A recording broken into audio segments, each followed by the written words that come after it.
Those of you that have the Yamaha OEM cargo box for the RMAX 4, X4, or the Milwaukee pack-out brackets, pack-out system, it's hard to open the lid on the Milwaukee pack-out, but it's also hard to get to the lever for your back seats to move them up. Easy solution.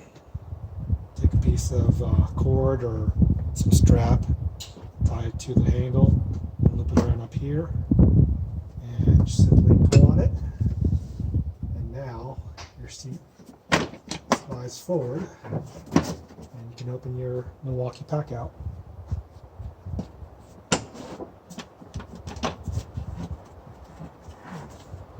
Nice, easy solution.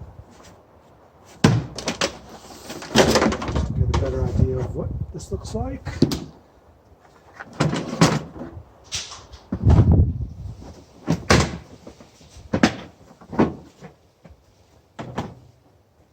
Simply just tied a piece of paracord to the handle and looped it up here, and now this can